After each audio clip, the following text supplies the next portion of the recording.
And quite apt for the show today. Yeah. Okay, so I've had another email in. Honestly, this show has been really busy. I mean, it's probably one of the last time I had such a busy show was when I was talking about transvestites and the difference of opinion around that subject. And it's really great that this morning so many people have got behind this subject. Lots of questions, lots of texts, emails, phone calls. It's all coming in. I don't know where to look first. But anyway, I've got an email here. Prisoners need the vote. So this is for all of you to have a think about. It's time to think outside of the box. When politicians need to campaign from prisoners' votes, it'll get them finding and searching for a better way for criminal justice and aftercare. That's the first part.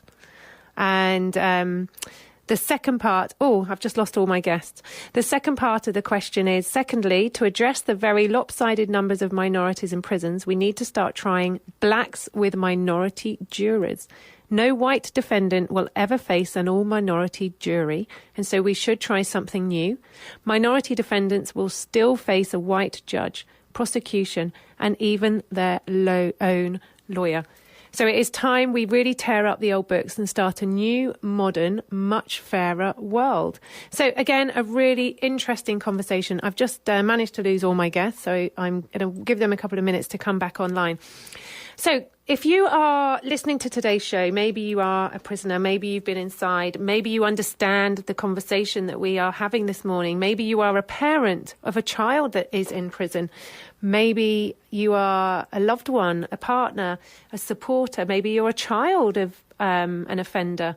There is so many different ways you can look at this.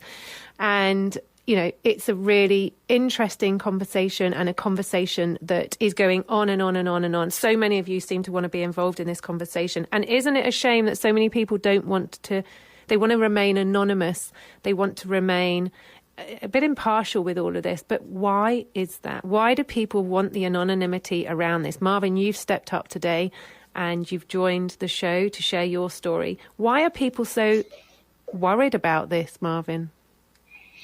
I don't know, you know. Some people, as you say, and some people are embarrassed.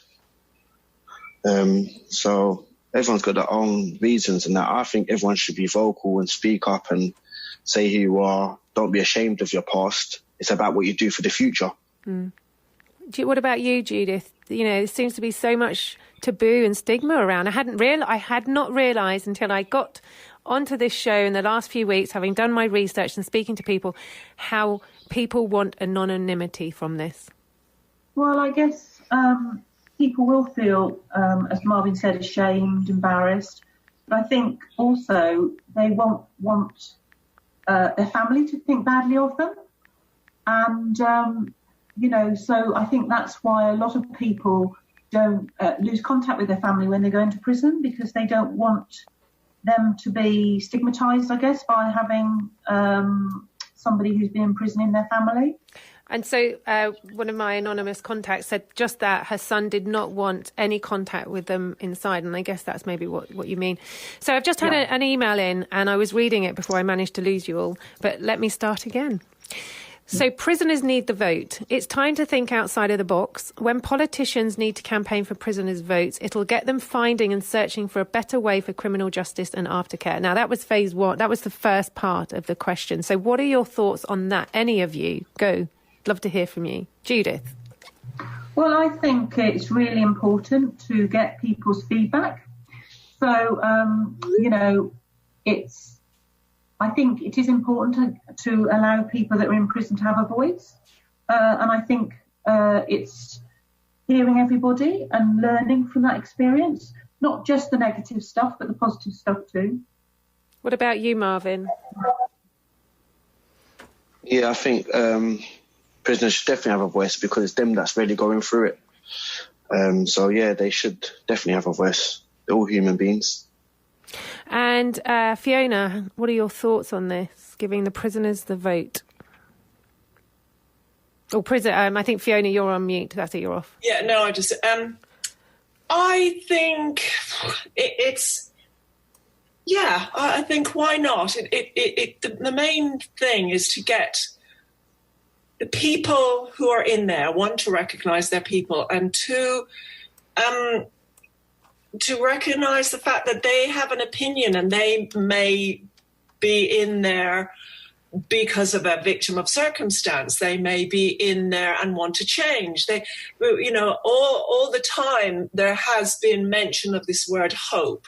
So if you feel part of an underbelly, you're going to stay part of that. But if you feel empowered that you have got part of a vote, although good God, what we are voting for, I don't know, that if at least if you feel part of it, it's just another step into going, yeah, life, I'm part of the big picture. And it's important. I think talking about this subject, again, when people go into prison, it's almost like on the outside, people shut the door. They say, right, they're in prison. They do their time. That's it. We're going to forget about them. But we can't. They're still part of our society. And giving them a vote, going in, and like we say, there are a lot of people support. We don't want to say no one's supporting people inside, because people are being supported inside by counsellors, therapists, support groups, charities, and the work that Marvin and certainly Judith does. But there needs to be so much more. And really importantly, giving a voice to those inside and helping them through. Do you think, Marvin, Judith, Fiona, do you think there are some people inside that it's going to be too difficult to help to change them? Marvin? No, it all depends on the individual, really. As Fiona was saying earlier, I think it was Fiona saying about them engaging. That's where it all comes down to, really. It's understanding and them to engage with you. And then that's when you can find change. Because if they can't understand or engage with you, there's no change that's really going to happen.